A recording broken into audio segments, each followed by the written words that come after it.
It's time for today's face-off on Fox Soul. Challengers Quan LX and Big Angry Adams, ready to go blow by blow on those hot topics. Face-off on Fox Soul starts right now. Years in the business, I'm like, well, why? Where are my royalties going? Because I'm not getting this. Come to find out, Universal Music has been receiving all my royalties, all my mechanicals. They've taken pretty much everything. They've stolen, but they have taken all the monies that were due to me. They have basically absorbed in that company. And even though there's several class action lawsuits, people that were working on my behalf never even registered the songs. All the songs that I've done, I'm only coming to find out they were not properly registered by the companies that I signed over to. People that were supposed to do their due diligence. So I am truly a walking testimony that God has carried me all this time, because if you only knew how much money they have taken from me, how much they have stolen from me, monies that I'm supposed to be, I should have been able to retire 20 years ago. In this round, here's Charles Big Angry Adams. I'm going to tell you, Quanell, that was Angie, the great Angie Stone's last Instagram Live. Social media has allowed us to have so much more access to celebrities and rare talents like Miss Stone than ever before. And it's also allowed them to communicate to America how very difficult it is. We just think, oh, you had some hit records, you're going to be rich, it's going to continue to generate money, and you're not going to have to worry about anything. And then you wonder why you see people touring when they're 70, right? 80, Rolling Stones, 80, just older and older people continuing to perform, and you wonder, well, why is that happening? And some of it is because they, live outsized lives and they need to feed the machine with millions and millions of dollars. But some of people, they're just doing it like anybody works a job, just to get by. And you hear about how so many people have failed to have the right teams around them to make sure that they're getting the royalties, to make sure that the accountants are paying attention. And you have so many people, I've seen this firsthand, so many successful artists who have been advised to take upfront money and not back-end money and don't understand the consequence, who have been surrounded by parasites that think the artist always needs to pay and they always have their hand out, but when an artist runs out of money or is put in a desperate situation, they're all gone because they've just been there for the cakewalk.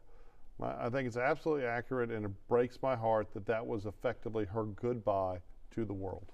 Charles, the sad part about it is Miss Stone's testimony on social media is the testimony of so many African-American men and women who have been musical icons in the music industry, going all the way back to the Temptations, Diana Ross, Michael Jackson.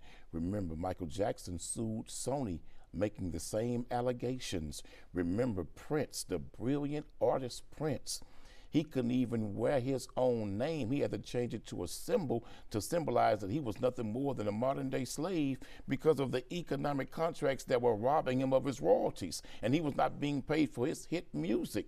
Charles, Sam, all the way back to Sam Cooke, coming all the way down now to even what Lil Wayne claimed of his fight with Birdman, etc. A lot of these artists in the black community have been taught and trained to think that the root of success is in front of the camera, when really the real success stories and men who control the financial purse are those who are not on stage and those who are behind the camera. That's why it is so important that we in the African American community begin to teach our people the importance of understanding money and finance. We want to be popular, but we don't want to remain relevant financially. I've seen artists, Charles, have a platinum hit, a platinum record, and their lights are turned off at home and can't pay the light bill. Why? Because they did exactly what you said. They took all that upfront money, and then they started borrowing money from the label, and then when the royalty checks came in, they were being charged interest on the money they borrowed from the label and would get $1.5 million to come in and they get $1,500. Charles, this bad financial mismanagement, but until we change the narrative in the community about what role do our musical icons and great musicians, men and women, what role do they play to maintain financial security life-term and for the rest of their lives and their children's lives, this is going to continue to happen, Charles. This ain't no new story. This has been talked about almost 70 years from what I can remember. Well, I don't think it's accurate to suggest that Prince was a modern-day slave. That's what he called himself. Okay, but that is someone feeling sorry for themselves, and I'm a huge Prince fan. But Prince had signed a contract, and Prince did not want to churn out the type of music and the product that contract that he agreed to and took money for that he signed. And this was after he was very successful. So we don't have the excuse of many. But they took his name, Charles. Many artists are exploited very early on, and it's not just African American artists. So you talk about. So in the 80s, you had John Bon Jovi get very popular with his band Bon Jovi, and he began to bring up other bands like Cinderella and Skid Row. And famously, he gave very one-sided deals to these bands that he was taking on tour with them. And now he is apparently a very generous guy and has some restaurant that he did. But you know, there are stories about how he exploited other bands. And you know, I wasn't there. I don't know what's accurate, but you've seen it in a number of areas where the powerful gatekeep the new and rob them of so much money. And so your first album, your second album, you're not seeing the kind of money you deserve. People, you know. But you're selling millions of records. Well, some of them, but there's also a lot of people that they get their albums financed that never sell any records at all, right? And it's only when, you know, what's unfortunate is when people like Angie Stone get to the point where they have the power, where they're a known hit maker, and they don't have the people around them protecting their interests and making sure that they're getting what they're due. And it's completely unfortunate, but again, I don't think you can look at it through the lens of black and white. I think you have to look at the lens of artists being exploited by non-artists. But I've heard of these stories. Birdman and Lil Wayne, right. They're both African American. But I've heard of these stories so many times from black artists who make this allegation against white-owned record labels. And Charles, this is nothing new. This has been talked about, but it's not just music artists. Boxers, athletes have suffered some of the same stories here, man. Right, to where, but Don remember Mike King, Tyson and Don King? But Don King's black, right? I didn't say what. Well, but you said white people. You led with white people taking advantage. Let's No. talk about right now. In the music industry, this has been happening a long Diddy time. was gatekeeping apparently with his penis for women and men, right? I mean, But it's right pretty now, awful. but we're talking about I know financial. you're on Team Diddy because No, you're pro we're talking Team about Diddy. financial exploitation Well, that's of what he artists. did. And Charles, let me say this to you, Charles. You and I both know some of these artists sign record deals that are really slave deals. They're not slave deals. That's like NFL players saying, "Oh Hold my on. God, I'm like Let a me ask you a modern day question. slave." No, you're Let not. me ask you a question. You're a millionaire. When you look at, let's go back to Chuck Berry and Sam Cooke. Okay, but that's when you 50, looked at 60 their years deals, ago. those were slave deals, Charles. Okay, that was when you look at Chuck Floyd Berry's Mayweather. probably 70 years ago. When you look at Floyd Mayweather, when he had his dispute against HBO, and he said it's a slave deal they offered me, that was he tacky. wound up being right because he wound up getting 10 times that by holding out. Okay. He got 10 times But that, that's Charles. just a negotiation tactic and actually minimizes the horror of slavery that still very much exists in parts Not of this world the today. economic parts of slavery. Okay, when you're worth a couple $100 million and you try to draw a false equivalency But at between that your time, life he was and not worth that, He was Charles. worth a whole lot of money at the that's time. when he first got started, Charles. They was offering him $3 million a fight, Charles. He wasn't worth $100 million. He was worth plenty of money. He was a millionaire, and he was trying to act like he was I a slave. hope the estate of Miss Angie Stone will fight like hell to recover what was rightfully owed to I her. hope a lot of these artists will start sitting down with lawyers before they sign deals.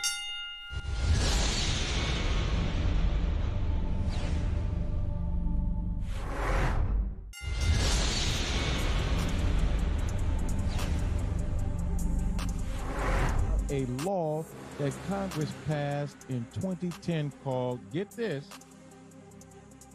Fair Debt Collection Practices Act. And do you know what the opening part of that law says? I want you to listen now.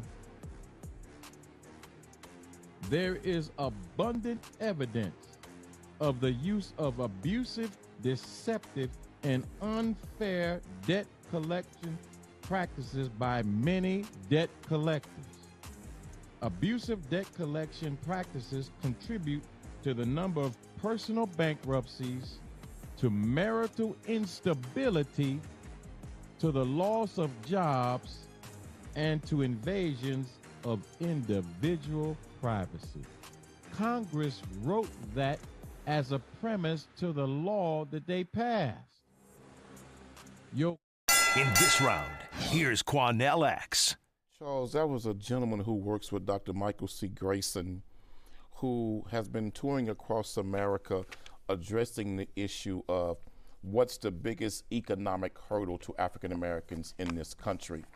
And Dr. Grayson is saying it's not about white people robbing black people economically of anything at this point. It's the fact that black people have never been taught true financial literacy in this country, and that financial literacy is the #1 objective to financial freedom in the African American community. He went on to point out that if you add up the purchasing power of black people in America, we would have the purchasing power of the 10th richest, wealthiest nation on earth, but yet we're not producing our own goods and services. He said the root cause of that is financial ignorance and debt. He went on to show us how debt is absolutely a form of slavery. Now here's the scary part though, Charles. He went on to show how Congress passed a specific law in 2010 to stop debt collectors from financially exploiting those who have debt. And what was revealed, this was shocking, Charles, that some of these credit card companies have insurance on the debt. And they will have the insurance pay off debts that are outstanding, right? And so the person who has this debt to the credit card agency don't know that your debt has been forgiven and paid off by the insurance company. Then the credit card company turns right around and sells that same debt to a debt collection agency. You got me? And then works a side deal to where the debt collection agency will pay back a certain percentage of what they collect back to the credit card companies when the credit card companies have already been forgiven and insurance have covered that debt. That is financial exploitation of the ignorant and primarily the poor. But credit card debt in this nation has every race in this country, every single race in America. People are losing their homes, they're losing their marriages, they're committing suicide because of financial stress for debt that they don't even owe anymore. Well, I mean, initially, when you talk about don't even owe anymore, you're talking about in some cases where it's been forgiven, but it doesn't just disappear. But most often, people are selling debt, saying, okay, well, people owe me a bunch of money. I don't think I'm ever going to get these money because these people borrowed the money and didn't pay it back. And that's a huge issue in America, is people taking money that they think is free money and they're not making any money effort to pay it back, and then leaving it for the rest of America to somehow resolve. Right? So you have credit cards that'll sell their debt for 10 cents on the dollar. They're taking a loss there, but they're getting some money. How is it a loss, Charles, when they had the debt paid off by an insurance company that financed it? That's actually very rare that occurs. You have some reinsurers and other stuff, but a lot of time they're taking a loss on bad debt, selling it to debt collectors who are then making an effort to collect as much as they can because that's where their profit margin is. First thing that we should start with is telling people, when you borrow money, right, pay it back. We have so many people in America that max borrow for like college degrees, right? For stupid college degrees, they max borrow and to take vacations, to buy nice stuff, to live beyond their means, and then look to the rest of the American taxpayer to pay it back. Well, that's a bit absurd. But make no mistake, you also have credit cards charging usurious rates. If you'll recall, just a couple of months ago, Donald Trump has been talking about putting a cap on credit card interest, right? It was like a 10% cap, which would be great for as high as 29% in some cases. Right, it's absolutely insane. but you have people agreeing to it because they just want to take free money without any intention to pay it back. So when you characterize these people that are out there borrowing, and not paying it back, they're not the victims. They're But the what about the welchers. people who are not doing that, Charles? Okay. What right. about people who are in medical financial debt because of medical issues, Charles? We should address And I'm gonna tell you that. something, Charles. Hey, here's a suggestion. How about instead of paying for sex transitions in India? We just saw earlier this week That's right. that they had to USAID cut off the money, so we can't pay for plastic surgery and sex changes for free for people in India when we're not paying for cancer for American citizens. Exactly. How about we see it all over this country when people come into this country illegally and they get pushed to the front of the line for free housing, for free health care, for all kind of stuff that we're not doing for Americans. But what Dr. How about Grayson- America starts doing for Americans? I'm going to tell you again? something else Dr. Grayson pointed out in his book, that we have to stop so much focus in the black church on economic prosperity teaching and start teaching financial literacy to our people, because the Bible says a fool, his money shall soon depart. You can have all the money in the world, but if you're a fool, you're going to lose it. We have to teach financial literacy in the black community, period. I think we could do that in every community as opposed to just But the black. worst is the black community. Okay, but we can fix it for everyone. I got to fix my own people first.